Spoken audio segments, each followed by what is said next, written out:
day. It's May 20th, 2024. In a report from USA Today and The Hill News magazine, the indictment of Democratic Senator Bob Menendez was out last week in the state of New Jersey, alleging he and his wife accepted hundreds of thousands of dollars to use their influence to help a group of New Jersey businessmen and interests in Egypt. I'm Sarah Obal. Welcome to The Pulse. And I'm Buban. Welcome to this week's edition. Senator Bob Menendez was indicted due to corruption charges, according to the U.S. Attorney in the Southern District of New York. Together with his wife, Nadine Menendez, and 3 New Jersey businessmen were handed 3 counts indictment, while Hannah Urube and Fred Davies for bribery offenses. It is said that the alleged bribes included cash, gold bars, payments towards home mortgages, compensation for a low or no-show job, a luxury car, and other things of value. Prosecutors say they found $480,000 in cash hidden in clothing closets and a safe inside their home. Back in 2015, the New Jersey senator was also indicted on federal corruption charges, accusing him of using his political influence on helping an eye doctor. However, those charges were dropped in 2018 when the jury was not able to reach a verdict. A little background about the senator. He is an American lawyer and a politician serving as the senior United States Senator from New Jersey, a seat he has held since 2006. A member of the Democratic Party, he was first appointed to the U.S. Senate by Governor John Corzine and chaired the United States Senate Committee on Foreign Relations from 2013 to 2015 and again from 2021 to 2023. In 1974, at the age of 20, Menendez was elected to the Union City School District's Board of Education. For a second time in a decade, he is facing another corruption charges that seem composed and assured that this will end his political career and may result in a jail verdict. His trial would begin in Manhattan this week as he pleaded not guilty to all these charges. Senator Bob Menendez decided he is no longer running for re-election in his senatorial seat in New Jersey. U.S. Democratic Congressman Henry Cuellar allegedly accused of receiving a ballpark figure of $600,000 from Azerbaijan's state-owned oil company together with Mexican bank in exchange for official acts as a member of the U.S. Congress. Despite these charges, there have been few calls for him to resign from his current post, being the 3rd lawmaker to face federal indictment in this session. Meanwhile, Texans in Congress remained quiet in Cuellar's charges, not like Santos and Menendez cases before him. Cuellar is not yet facing flooding of calls to resign amid his scandals. An indictment is merely an allegation. All defendants are presumed innocent until proven guilty beyond a reasonable doubt in a court of law. With Cuellar's case, 5 days after he was charged, there had been few who have offered to discuss the case, arguing that Cuellar deserves a fair trial like any other ordinary American citizen accused of any crimes. Cuellar and his wife are both charged with these offenses, and if found guilty, will face a maximum penalties as indicted according to the Department of Justice. 2 counts of conspiracy to commit bribery of a federal official and to have a public official act as an agent of foreign principal required to register under the Foreign Agents Registration Act, or FARA. 5 years imprisonment on each count, 2 counts of bribery on federal official, which calls for 15 years imprisonment on each count, 2 counts of conspiracy to commit dishonest services and wire fraud, 20 years imprisonment on each count, and 2 counts of violating the ban on public officials acting as agents of a foreign principal as required to register under FARA, and 2 years imprisonment for each count. 1 count of conspiracy to commit money laundering, which is 20 years imprisonment, and 5 counts of money laundering, Principal Deputy Assistant Attorney General Nicole M. Argentieri, Head of the Justice Department's Criminal Division, with Assistant U.S. Attorney General Matthew G. Olsen, Head of the Justice Department's National Security Division, and Assistant Director Michael D. Nordwall of the FBI's Criminal Investigation Division, and Deputy Assistant Inspector General Jason Loeffler, and Special Agent in Charge Chris Heilman of the Department of State Office of the Inspector General made the announcement collectively. The FBI and the DOS OIG investigated the case. Acting Deputy Chief Marco A. Palmieri, Acting Deputy Chief Rosalind O'Gara, and Trial Attorney Celia Choi of the Criminal Division's Public Integrity Section, and Trial Attorney Garrett Coyle of the National Security Division's Counterintelligence and Export Control are prosecuting the case. Michael Dean Cohen is an American lawyer who served as an attorney for former United States President Donald Trump from 2006 to 2018. Cohen served as a vice president of the Trump Organization and personal counsel to Trump. Often being described as his fixer, is now back to the witness stand for the third day to testify against his former ally, Donald Trump, for his hush money trial case. This time, will jurors believe that Michael Cohen's testimony will bring to light if Trump is guilty beyond reasonable doubt for these charges? According to the live feed of ABC News, so far, the cross-examination of Mike Cohen has basically focused on Michael Cohen's character, his obsession with Republican nominee Donald Trump, his eagerness to see him conflicted, and how Mike Cohen made money from saying bad things about Trump. The defense team asked nothing about the most destructive testimony that Cohen uttered. He even testified that Trump knew about the $130,000 payment to Stormy Daniels and approved the plan to pay back Cohen and fronted the money. Cohen said he is sending monthly invoices for services rendered through. There were no services performed. The checks were the reimbursement of Cohen, meant to silence Daniels before the 2016 elections. The defense cast Cohen as out for revenge, arguing that his testimony cannot be trusted, while defense attorney Todd Blanche saying that the cross-examination of Cohen can last all day. Cohen's secret recording was played on the trial last Monday that he secretly made a conversation with Trump on September 2016, discussing about the plan to reimburse Pecker for his company's $150,000 hush money payment to Karen McDougal, who is a former Playboy model who allegedly had a year-long affair with Trump. After so many cross-examinations back and forth questioning Cohen, however, ended up keeping those thoughts to himself. In his testimony, Cohen said that he brought up the bonus with Weisselberg, who told him that Trump would resolve the issue in the new year. "You know that Mr. Trump loves you. We are going to do right by you." Cohen testified that Weisselberg told him, "We are going to make sure that you are taken care of." We are going to take a commercial break. Please stay with us.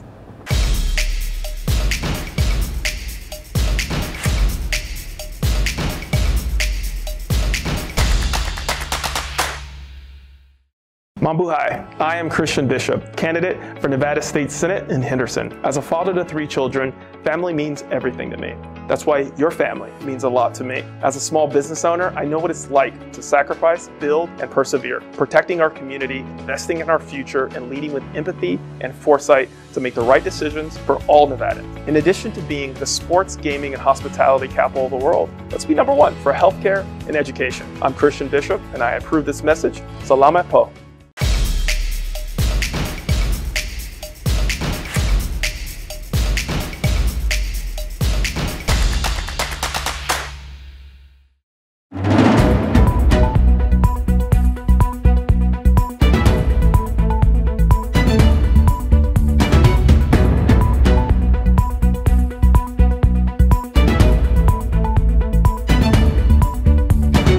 Welcome back to the polls. The Indiana Republican candidate, who has been dead for so many months, won the primary race for a congressional seat in her district and would have been in the ballot for the November general election. However, she will not be, because the Republican Party in Indiana just found out that she was already dead for 2 months, and nobody said anything about it from the state Republican Party. The dead candidate in the Republican race for Indiana's 7th congressional district seat in the U.S. House of Representatives has been dead since March 2024.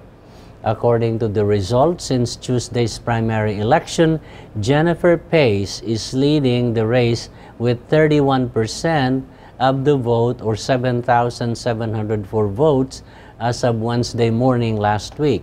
Pace reportedly died of myocardial infarction or heart attack in March after she qualified to be on the ballot. Jennifer Pace won a Republican primary election to run against incumbent Representative Andre Carson in the state's 7th congressional district. Pace, who was 59 years old when she died, the news of Pace's death did not appear to be widely reported. In a response to a social media post, a user who lives in the district said many people did not know Pace had died. Since Pace already had passed early this year, another candidate will have to accept the nomination. Following the tweets and posts of the social media platforms, no one really knew she was dead. There were no obituaries to mention of her death. Even the Indiana Republican Party does not know Pace had died. According to an existing Indiana code, a caucus precinct committeemen in the 7th district will be called by the state chair to fill the candidate's vacancy. If the eventual GOP nominee will face longtime Representative Andre Carson, who is a Democrat, who has served 9 terms since filling the seat in 2007's special election. Carson's seat was held by Julia Carson, his grandmother. He will likely to go on to win the November election too, due to Democratic-leaning makeup of the district. In our World Report, BBC reports that battles rage as Israeli army expand operations in Jabalia and Rafah. According to Israeli soldiers and Palestinian factions, there have been intense fighting in Jabalia, a town in northern Gaza.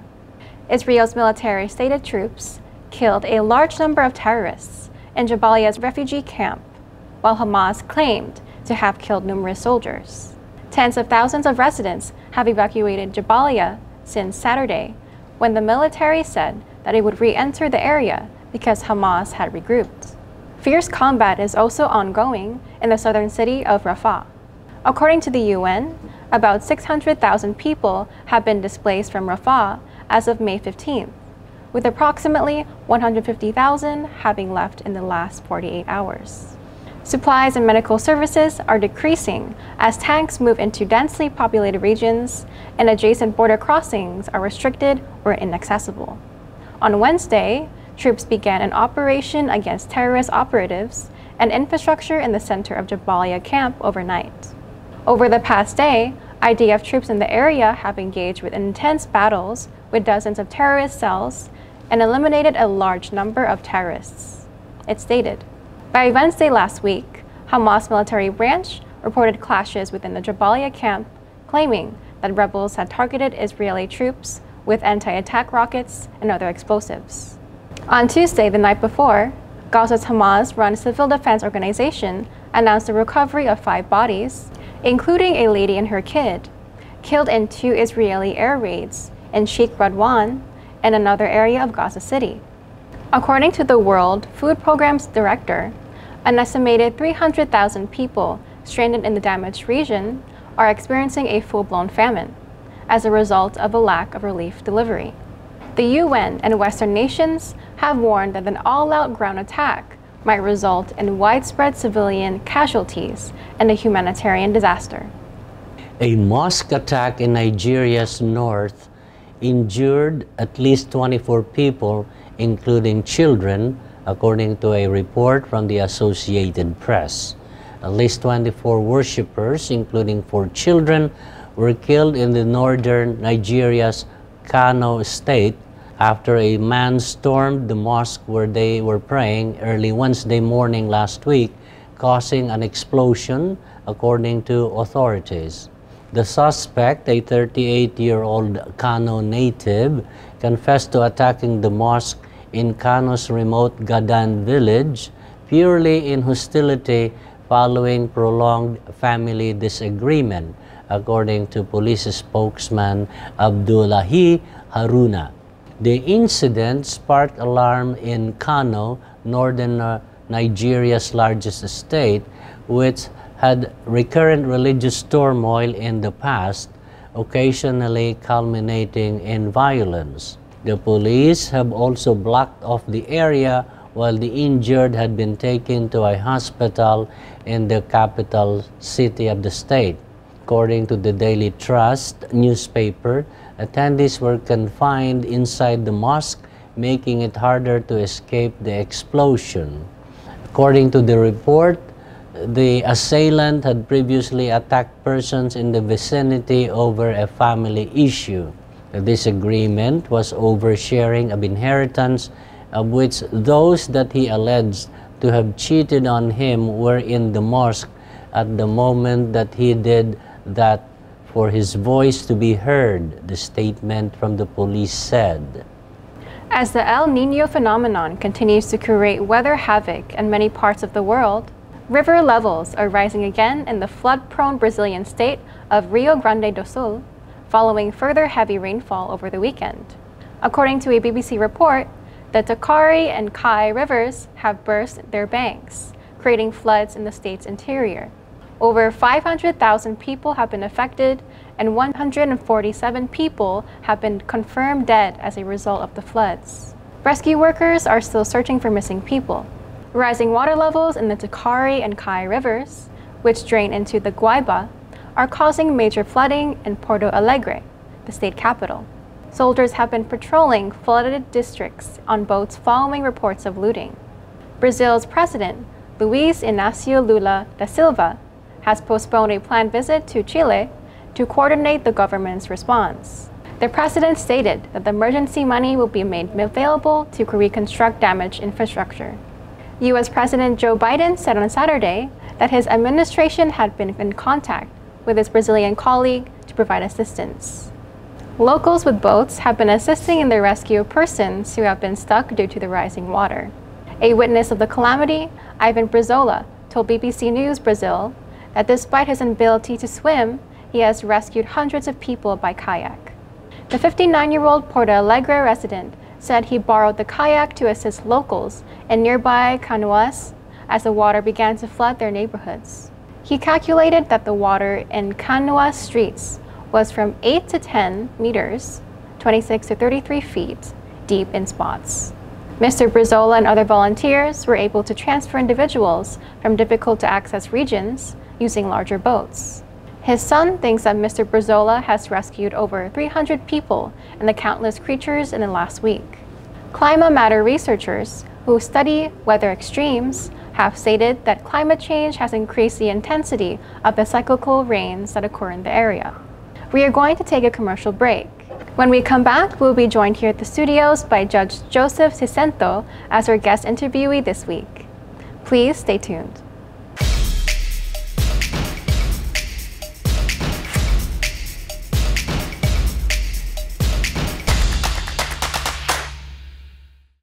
Pure Medical Equipment provides top-notch quality medical supply equipment. Whether to rent or buy, Pure Medical Equipment and Supplies has it all. Pure Medical Equipment is committed to serve and give back to Southern Nevada. We deliver medical supplies and rentals to your door.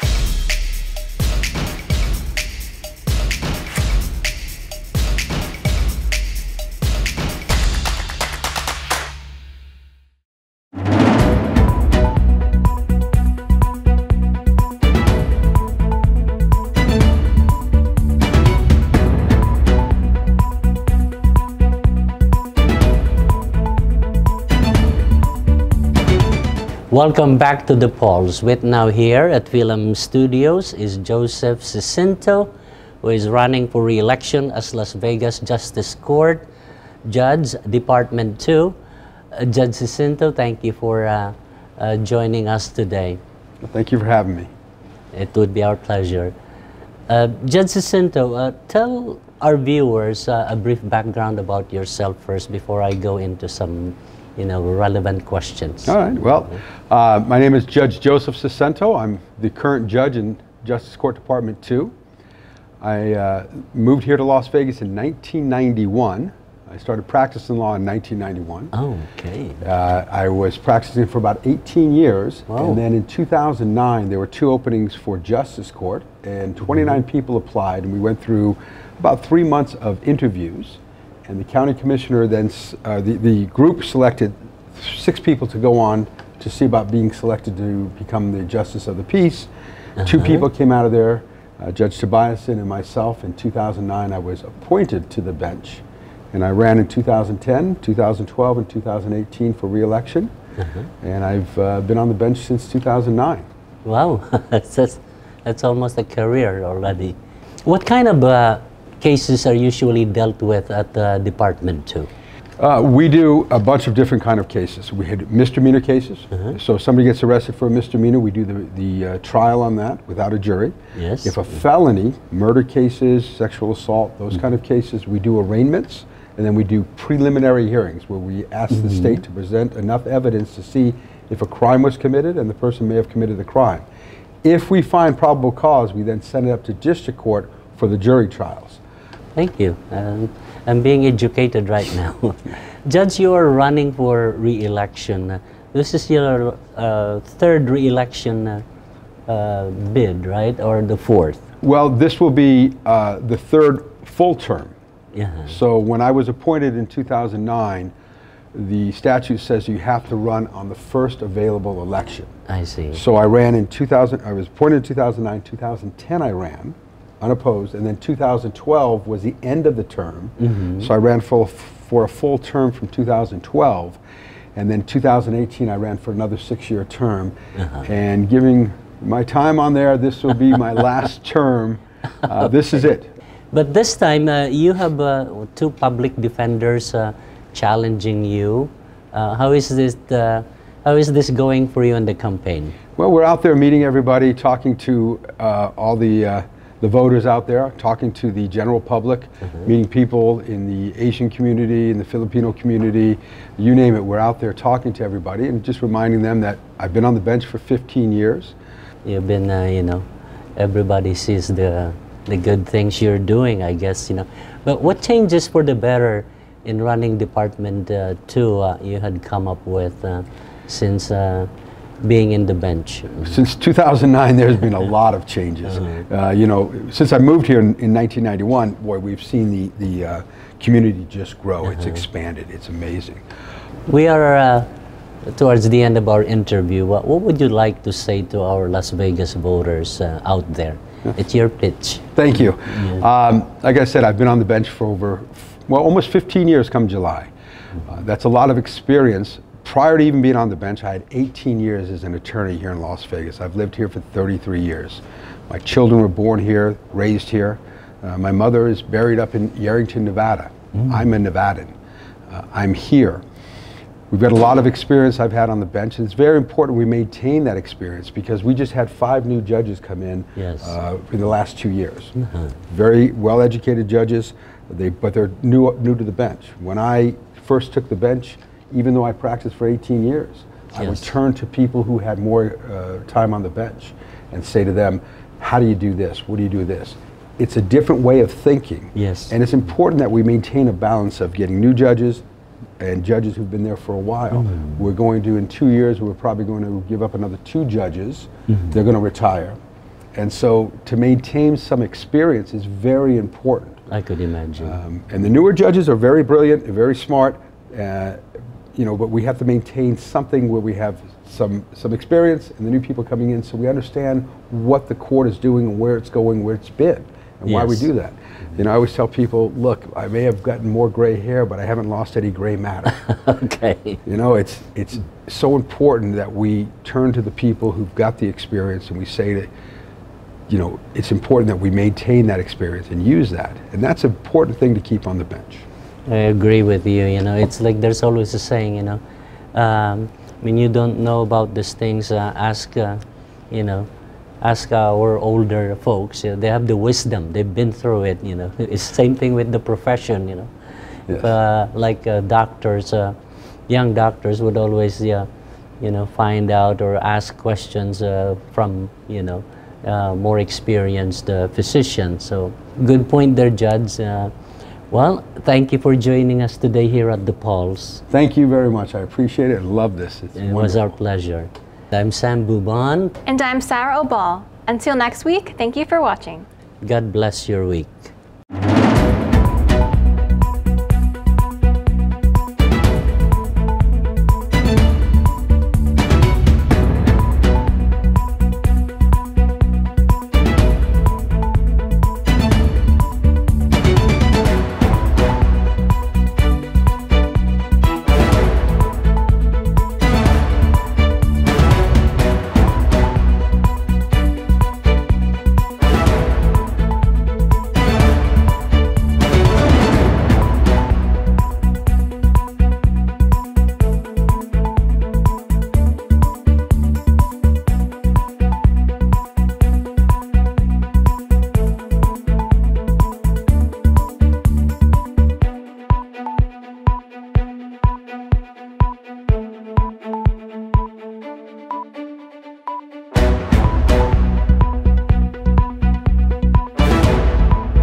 Enjoy FilAmTV Network on KGNG 26.8 Las Vegas and www.filamtv.us.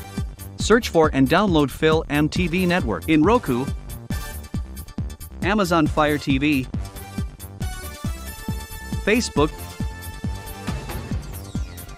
and YouTube. Download the WCE TV app from smartphones and search for FilAmTV.